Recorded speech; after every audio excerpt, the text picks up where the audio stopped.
I was a special agent who infiltrated North Korea. I barely escaped with my life. Part 2 by CIA Herpes. I heard the soldiers sweeping the house from room to room, dogs furiously barking outside. A car that sounded like its muffler had fallen off something during the Vietnam War idled on the street. They found the old woman lying comatose in her bed and tried unsuccessfully to rouse her, screaming orders at her and over, with no response. I heard footsteps coming towards the door of the closet where we hid, and my finger tightened on the trigger. I was resolved to go down fighting and not be captured and given a slow death on a blood-stained concrete slab in the basement of some building where the townspeople never go. I saw Agent Hudson's eyes narrow, the scope of the gun raised to chest height as he prepared to start shooting. The air felt electric with tension, and I tried not to even breathe too loudly, lest we be heard. My heart beat furiously in my ears, each thud seeming to betray my presence to the enemy. I tried to calm myself, to stop the trembling that swept across my body. But then a commotion started on the street, and the soldiers began issuing orders and rushing outside. Firing started, and screams of agony and horror shattered the small, poverty-stricken town. I slowly opened the door, expecting some sort of trap, but the shrieking and wails coming from outside could not have been staged. There was too much pain in the voice, intolerable. It sounded like their vocal cords would rupture from the effort, and then the screams were cut off, one by one. I walked softly to the window, seeing Heejin still laying on the bed, unconscious. I would have to give her a dose of an opioid antagonist to prevent a likely overdose that would cause her to stop breathing and turn blue. For drugs like adultery, we carried a preloaded red syringe that read Brevavon, for animal use only. I had wanted to laugh when I first read it, but the CIA had assured me that adultery was the safest and quickest method of immobilization, and that this was an antidote that would work on humans as well. As I got to the window, seeing the cracked glass panes and ancient splintering wood, a sudden urge to turn away came over, and I began sweating heavily. Chills ran up and down my body, and I felt unreal, not in the moment. It felt like I had just woken up in the middle of a dream. But when I looked outside, I knew my mind could not have conjured such atrocities in the course of a nightmare.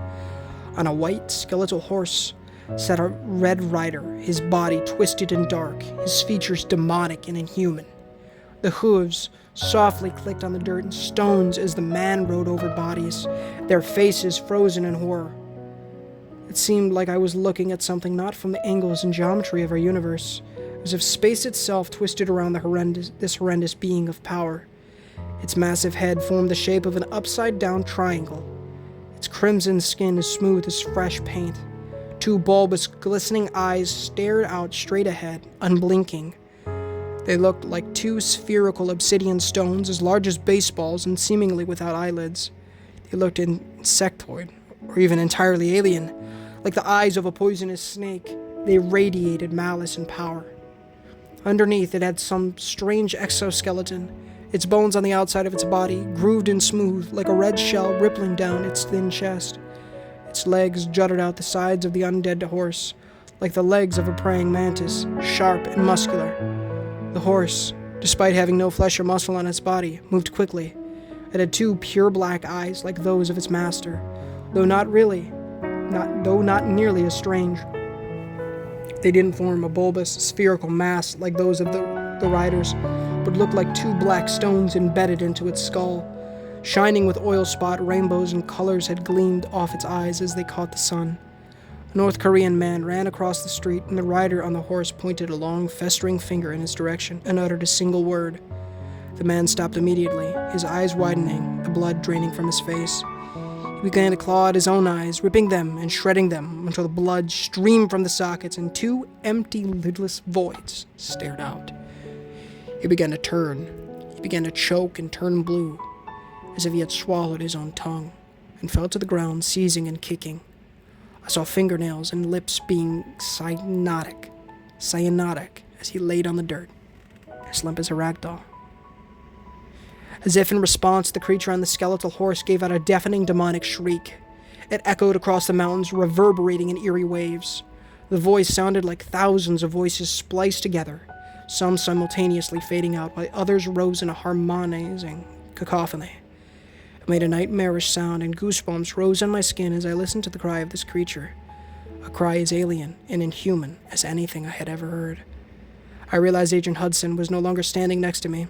He had the red syringe in his hand, injecting some of the Revivon into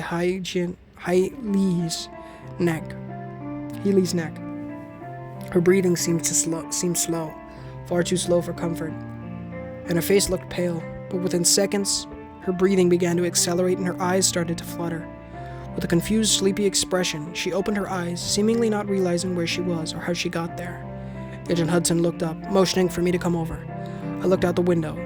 I saw countless bodies on the road, men, women, and children, all laying haphazardly next to one another. The creature had stopped its insistent demonic screaming, but the echoes still came back over the mountains, slowly dying down over a few seconds. My ears rang from the intensity of it, a high-pitched buzzing that made it hard to understand Agent Hudson's words. I listened, intently, looking at his lips. "She knows something," he said, his eyes cold and slitted. "We need to find out what's going on here. I think it's something far worse than we imagined." I heard the distant clicking of the horse's hooves as it passed down the street, trampling the dozens of corpses on the way. "Oh no, I knew it," Jin said woozyly, her head spasmodically moving from side to side, her eyes wide and full of terror, looked up at the ceiling as she lay on her ancient bed. Agent Hudson looked at me. "Your Korean is far better than mine," he said. "She will trust you more than me, simply because you know the language and look like her." I shrugged. "I'll give it a shot," I said. I pulled up a rickety chair, continuously glancing out the window. But the strange rider had passed by. He no longer screamed, and the silence outside seemed deathly. The smell of blood hung heavy in the air, coming through the cracks and broken windows of the dilapidated house. "Heejin," I said, pulling up close to her. She moved her head on the pillow, meeting my eyes. They were wide and very dark, filled with nightmarish memories and terrors that I couldn't imagine. What happened during the Arduous March? What caused the body to come back? "We don't know where it started," she said, "but it seemed to come from the forest north of here." I looked knowingly at Agent Hudson, who nodded. That was where the biological weapons facility we had been sent to investigate was located, directly north, as the crow flies, not more than 3 or 4 miles from this town. "And what was it?" I asked. "The undead, but not just them," she said. "They followed something inhuman, something that rode by on a horse. I never saw it, but I heard stories from survivors. They said its horse shone a pale color, made of bones with pure black eyes like those of its master. The military told us that it was a monster sent by the Americans or the South Koreans, and that our great leader, Kim Il-jung, would respond in force by sending 1,000 monsters to their country for every one that invaded ours. But others whispered that it was made by the Democratic People's Republic itself, though they would never say it publicly for fear of execution." "And how did it end?" I asked. "When the famine ended, the corpses of the riders went where?" She shrugged. "The Chinese sent reinforcements to the border regions, and the DPRK began to fill every town around here with soldiers. Most of the Korean soldiers were starving, just like us, and they would take our food by force, whatever little we had. If anyone was caught hoarding more than a couple of meals' worth, they would be publicly executed. I spent that time foraging in the forest for herbs and mushrooms, and trying to capture small game, even eating rats and mice I caught in traps. I avoided the town as much as I could after I saw the first of the dead rise to life. It seemed to last forever, but then one day the soldiers were gone and food began to come back in slowly. We were given rice and then bread, and the arduous march came to an end, with millions of our comrades dead. It was so bad back then you couldn't leave the bodies of your loved ones out. They had to be buried immediately after death, otherwise you'd come back and find their bodies gone, or meat cut out from the legs and arms. Cannibalism ran rampant, and people ate grass and dirt just to fill their stomachs." "But you're still eating grass," I pointed out. She smiled sadly. "Only once a day now, she said, as if that made it acceptable. And in these heckish conditions, maybe it was. I had immense respect for this old woman who had survived such hardships and starvation and seen such horrors unleashed. How come none of this ever got out? I asked. No one in the rest of the world knows anything about the dead rising during the famine. We know that millions of people starved, but even finding out how many was impossible. What happens here stays here with our people.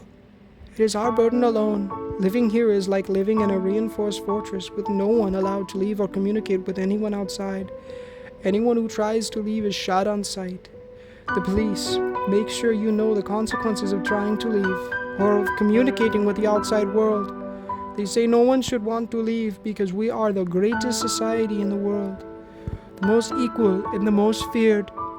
No one would attack us, and that's why I think maybe it came from our own people. I was about to respond when I heard the cracking of twigs and brush moving right outside of the house. Moving quietly to the window, I looked outside. The rider was gone. But now a horde of walking corpses streamed into the town. They had blood coming from their mouths, their noses, their eyes, streaming yellowish, viscous fluid out of gaping wounds that ran down their bodies. Deep gash marks, bullet wounds, or marks of torture shone out on their bodies, revealing bones and ligaments and gore underneath. A horrific sight that sent waves of fear through my body. The smell that came with the wave felt like a solid wall of fetid rot, an odor so thick I could taste it, and I nearly retched. Like rotten cheese, decomposing tomatoes, and rancid meat, that smell emanated out from the hundreds of corpses that gnashed their mouths, chewing the air constantly. Their bloody eyes stared like dolls' eyes, blank and lifeless in their sunken faces. Most looked starved, and many were totally naked, though on some, rotting fragments of cloth still clung to their pale, lifeless skin, threadbare and clotted with blood.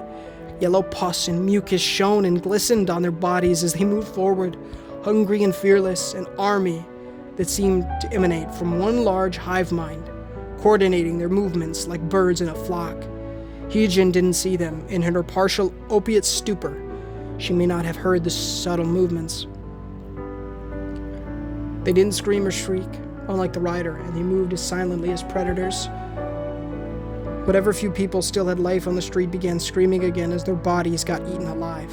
The corpses lunging forward at the human flesh on the street, falling upon it with powerful jaws. The screams were weak and panicked, the last gasps of dying men and women as they came back to a nightmare, even worse than before. Those who died during the famine came back, she said. Mobs of walking, undead children who ate even their own parents and grandparents, though many were orphans by that point. The parents died too, from starvation, and their bodies were often eaten by the townspeople. Many turned to cannibalism, and human meat was sold on the black market during the darkest times. Women used to prostitute themselves just to get a bowl of rice or a piece of bread. People would eat their own children and mothers, and strangers, or even friends, were killed for whatever little food they had. The walking corpses turned their heads toward the house, like bloodhounds who just got a whiff of their prey. As she kept talking, they began to rise from the still bodies they fed upon, converging upon the front door, a stream of rotting flesh and gaping mouths, who now knew we were here. Agent Hudson, I said in a trembling voice. Time to go. He had seen it, too, and we started sprinting towards the back door. Heejin didn't rise and didn't seem to realize the danger. We had to save ourselves and also had a mission to accomplish, one that seemed far more important than ever now. I had a sick feeling in my stomach as I left her behind, condemning her to a horrible and slow death. Agent Hudson smashed through the rickety boards of the back door without even opening it. Splintering the wood, an explosion of adrenaline, I followed through the hole. Heejin began to scream in agony, and I quickly turned, seeing the frontmost corpses lunging forwards, eating her from the legs and stomach. Her eyes rolled in pain and horror, shrieking like a banshee as blood gushed from dozens of bites. The undead in the back of the streaming crowd stopped, looking at me while I stood in the door, an M67 fragmentation in my right hand, round and blue as a robin's egg. I pulled the pin, throwing it an overhand arc that flew past in a blur and bounced off the floor of the kitchen, rolling into the bedroom across from me. As I turned and ran, I saw Hedron's eyes, haunted, staring up at the ceiling as blood streamed from her stomach and neck. She moaned and whispered constantly, no longer having the energy to scream. The creatures ripped the flesh off with their teeth, swallowing huge chunks of her body without chewing. It was a sickening sight, and even a few months later, recalling it makes me feel sick to my stomach. Agent Hudson had reached the edge of the woods. I was now 30 feet behind him, and I sprinted as fast as I could to give myself distance from the explosion I knew was coming. I counted down in my head. 5, 4, 3, 2. But that was as far as I got. A flash of light exploded out of the house, sending splintered boards and pieces of drywall flying in all directions. I looked back and saw a red ball of fire catching the drywood of the house in an instant. My ears rang from the ground, shaking roar of the grenade. I started to look forward again, but I tripped on a rock and went flying. I landed on the grass, hitting my head hard against the dirt. It only stunned me for a few moments, but as I laid there, still too close to the house for any peace of mind, I heard a new sound coming from the house. The corpses had started to make noise, but they didn't scream. It sounded like a bloodthirsty crowd moaning in agreement as some fanatical leader whipped them into a frenzy of murder, mass murder, or the cheering of Roman spectators in a coliseum, seeing men slice each other apart. It sounded like hundreds of people enraptured saying, Then as the fire spread and the house quickly started to collapse on itself, it faded into silence.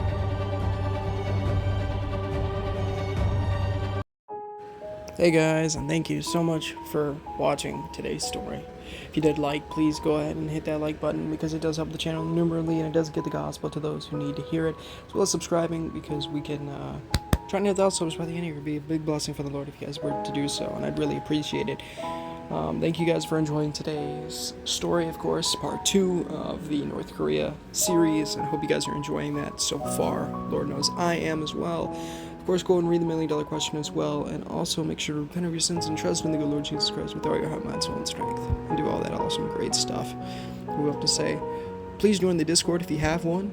We are trying to build a community over there, and we got some awesome folks over there so far, so it'll be a big blessing to you guys to do that too, and tune in to some live streams. I've been live streaming here on YouTube for like 6 months.